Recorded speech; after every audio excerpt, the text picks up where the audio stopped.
I'm probably not the only person who finds it distressing that the only interplanetary vehicle we've ever built is older than I am. And I'm no spring chicken. Hi, I'm Mike Siegel. I'm an astrophysicist. I write for Ordinary Times, and this is The Throughput.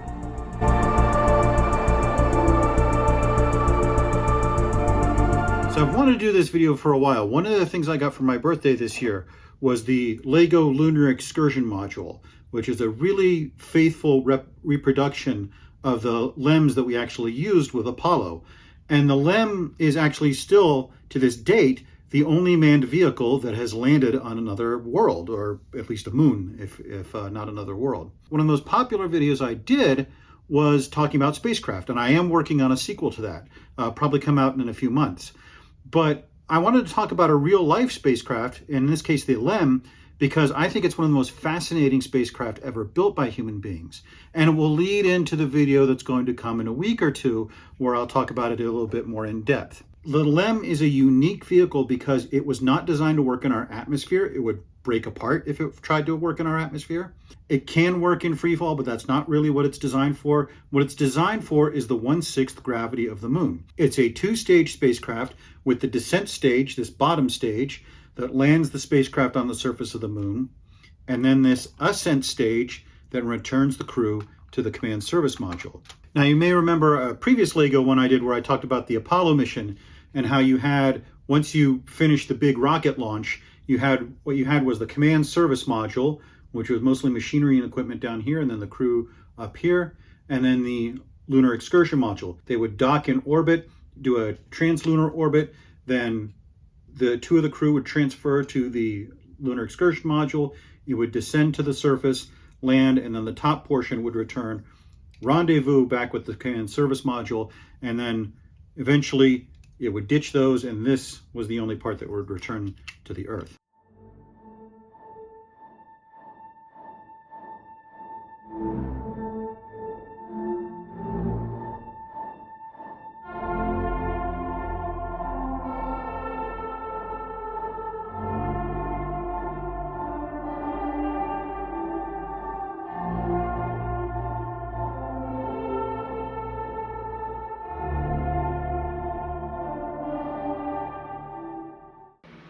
So nothing much to talk about now that we're done with phase one, since this is just setting a base for the lander. You do have a nice little American flag, and the guy in the astronaut suit, I do like that this is a little bit more contemporary, that it shows you kind of a bulky astronaut suit, and if you pop the top off, you can see the little guys in there, and it's got the sort of reflective visor that keeps the sunlight out. But of course there is one little science thing to test. That is this, the crater that is in the center of where the lander is going to be. The Apollo missions picked very specific areas where there would be less likely to be craters, and the pilots had to do maneuvering at the end to find an area that was very smooth. You wouldn't land on top of a crater like that, because if you missed just a little bit, one of the supports is going to go down into it, and the entire apparatus might flip over. So it's there for dramatic purposes, but you would never land the LEM on top of a crater like that.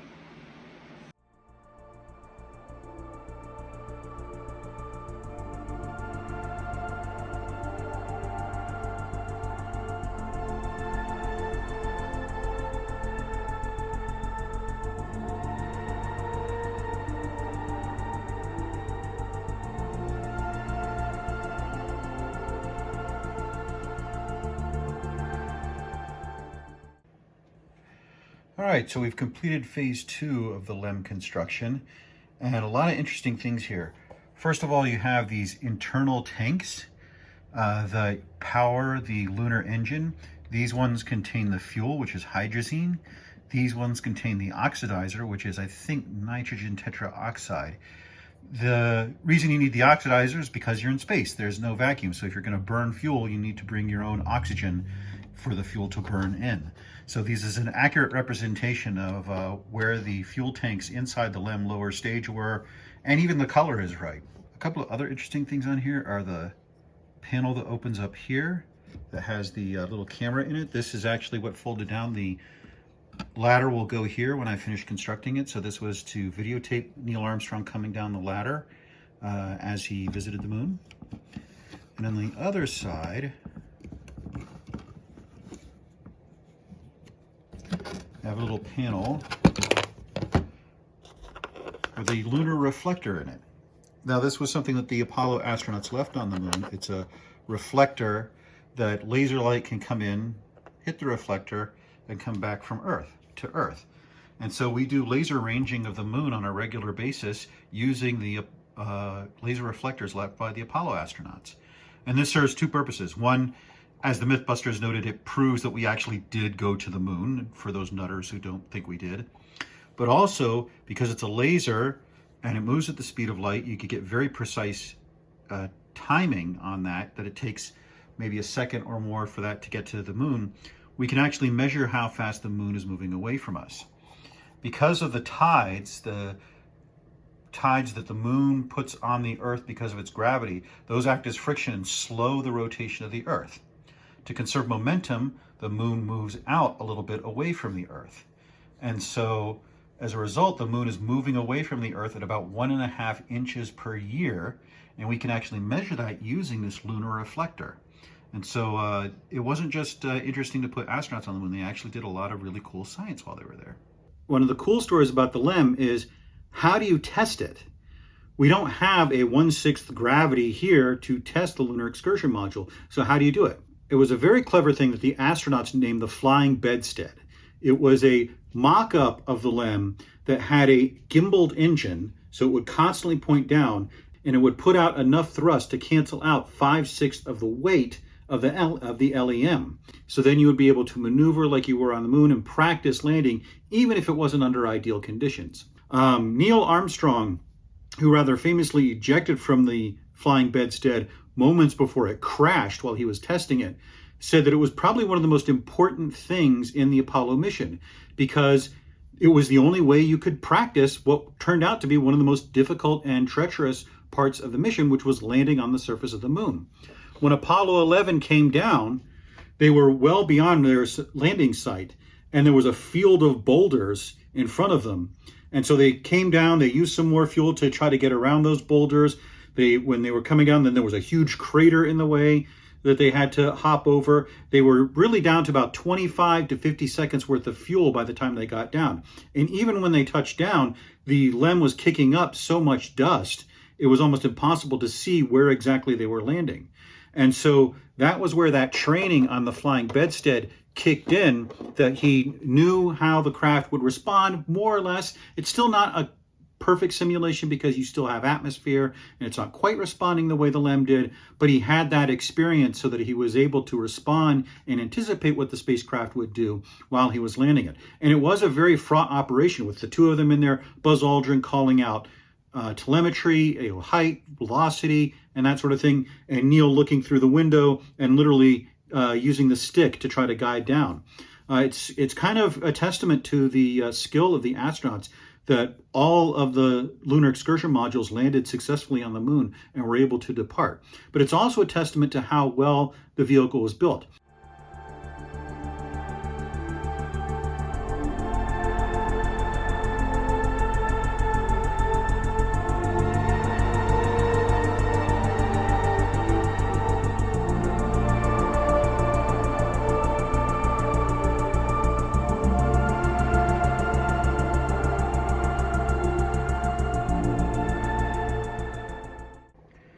So we've finished the third bag of Legos, and we basically have the lower stage completed. This is what you would see if you came upon the Apollo site now to look at the lander. You know, the upper stage, which we'll construct next, it went back to the spacecraft to rendezvous and bring the astronauts safe from Earth. This was what was left on the surface. Again, you can see a lot of detail, some very fine detail in how the landing struts are built. Here's the excursion ladder, and underneath the ladder, you can see the plaque that the astronauts left behind for Apollo 11 that said they came for all mankind. Here's the little landers. One of the things I like, the little details, is you have these little gray circles. The surface of the moon was kind of powdery, so when the LEM would land, it would sort of, these little lander struts would sort of push up the dirt, so that reproduces that. One thing it does not have, which it couldn't, each of these little struts had a long sensor on it that would go into the ground as the LEM touched down, so that the commander would know that they touched the surface. Those were their sensors. One other thing about the LEM at this point, you can see a lot of the gold surface is on there. One of the questions people sometimes ask is why the lunar module, and indeed a lot of spacecraft today, are coated with gold. In this case, what these are thermal blankets.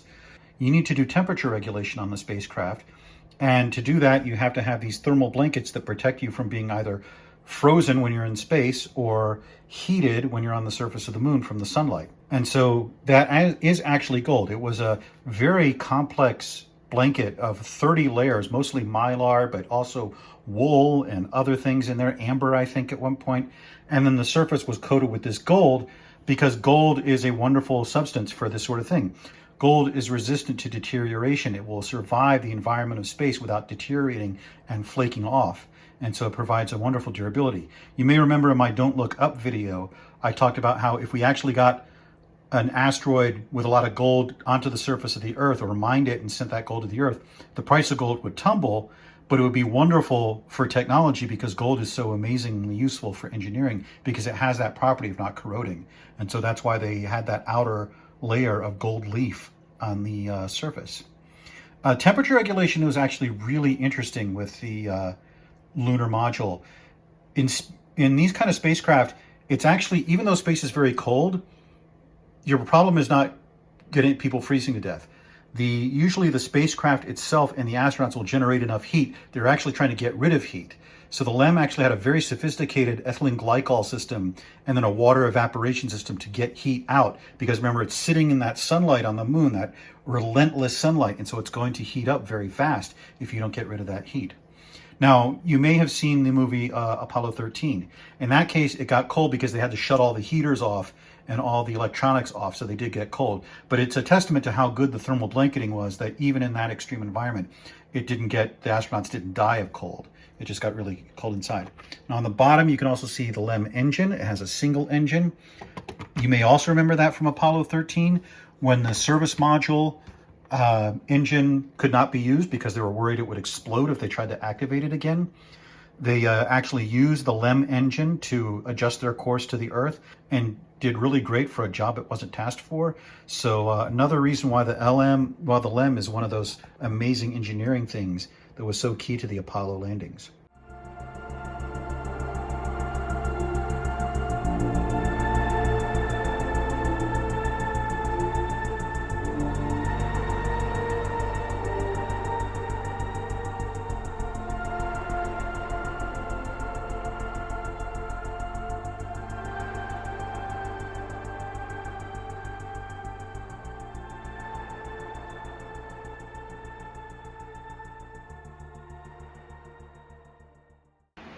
All right, so we have the completed lunar module here with the third stage. Now we have the crew module up here. So a few highlights of it. One of the things to notice is that it looks really delicate. That is unavoidable. The lunar module was a delicate spacecraft. We've talked many times about the trade-offs between weight and thrust. So the smaller you can make the spacecraft, the thinner you can make the material on it, the better off you are in terms of that exchange.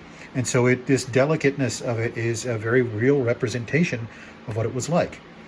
Now, so the features of it, these things are supposed to represent the thrusters. When the spacecraft was coming in to land, you'd use the main engine below to counter the moon's gravity to slow that ascent, and then you'd use those thrusters to adjust your position, to yaw, pitch, roll, until you came in for a nice 4-point landing. Then you have up here, you have the antennae. These are S-band antennae, which are communicating with the Earth. These are VHF antennae, which are communicating between the LEM and the crew as they're outside, and also between the LEM and the command service module up in space. This is the hatch that connects the command service module to the Lunar Excursion Module. So when it docks there, and the astronauts go back and forth between them. This little bulge out here is where you have the fuel for the ascent stage engine. When it eventually is ready, the clamps release and it goes up using that ascent stage engine to get up into space.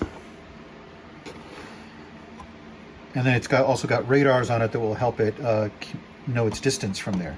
Now here you have, now the thing's going to open up. And here you can see the door. I mean, that's kind of a Lego representation of the door, but that's the hatch. And here you have the two little astronauts inside. Now this representation is somewhat accurate. The Lunar Excursion Module was no bigger, as they say in the movie Apollo 13, than a couple of phone booths. It was very, very small. And so you couldn't have astronauts with claustrophobia, that's for certain.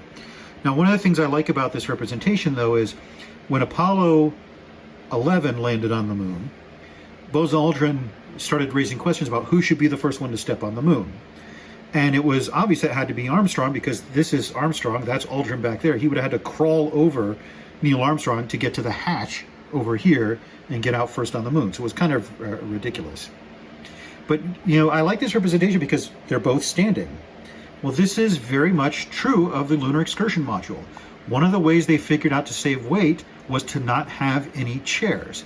You don't need them because the moon has only 1/6 gravity. You're coming in for a gentle landing. If you're coming in for a hard landing, you've got more problems than a chair. But with that soft landing, the astronauts could just stand up while they directed the Lunar Excursion Module down and then use their knees to absorb the very gentle impact of hitting the ground. And so that allowed them to save a lot of weight, a lot of space, and so there were no chairs inside the Lunar Excursion Module.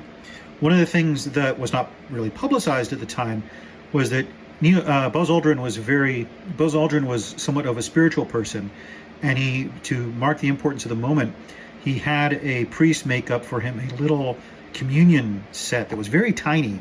If you've seen From the Earth to the Moon, they have a representation of that. It was very tiny so that he could take communion and say a little prayer when he landed on the moon to commemorate the moment. And so they had to make it really tiny because the weight was at a premium. Now, one of the things you might be wondering is, well, the astronauts were on the moon for almost a day. How did they sleep? And the answer is mostly that they didn't. The idea of how they would sleep is one of them would lay down on the floor and one of them would lay across the instrument panel, and then they would be able to sleep that way. The problem was that, first of all, it was kind of hot inside because even with all this insulation on the spacecraft, you're still in the sunlight, blazing sunlight 24 hours a day. There was also bright because even though they could black out these windows that they had to see outside of the spacecraft, some sunlight got through because it's blazing sunlight. There's no relief from it. There was a lot of noise going on because of the instrument panels were constantly lighting up with alarms about stuff that was going on. None of it was particularly dangerous, but it was alerting them to things going out of parameter, and so they were constantly woken up by this. Eventually, they figured out that the only way to get any sleep at all was to get inside their spacesuits, close the visor, and lay down and just try to block it all out. And Aldrin said they maybe dozed a little bit in the time they were on the moon. Now, eventually, NASA would figure out how to sling these little hammocks diagonally across the spacecraft, and the astronauts would sleep in there. And so later missions, they were able to get a little bit of sleep, but it was never easy to sleep on the moon. The excitement, I think, would keep you from sleeping, but also you have the exhaustion of having to land the spacecraft and explore the moon. And they were on a very tight schedule. They had to do a lot of stuff in a very short span of time. So it was pretty exhausting work. But it was also, even if they'd wanted to get a lot of sleep, it was almost impossible on the moon.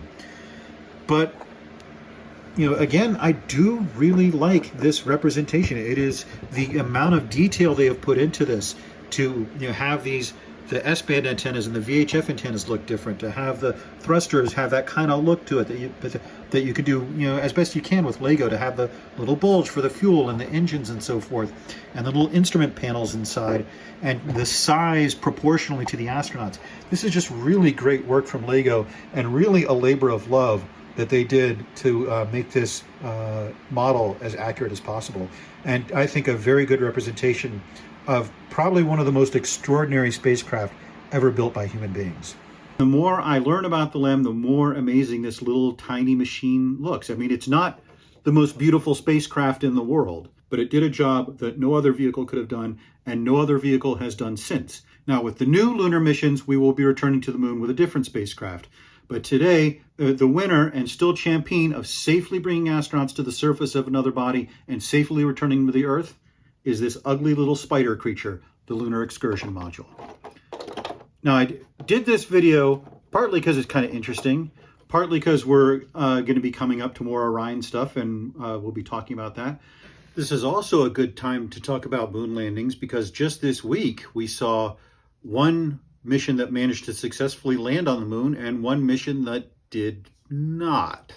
But also because, as a preview to my next video where we're going to watch Apollo 13. And Apollo 13 is a movie that is probably not going to get a lot of face palms. It's pretty accurate, but there is a lot of stuff I think to talk about and geek out about, especially when we're in this phase right now of potentially returning to the moon, and all this stuff is going to be relevant again. And so this not only will be a nice review of the movie and of one of the most extraordinary missions in human history, but a preview of what is to come for NASA. So that'll be probably coming up in a week or two, and I look forward to it. In the meantime, I'm Mike Siegel. I write for Ordinary Times. Thank you for watching.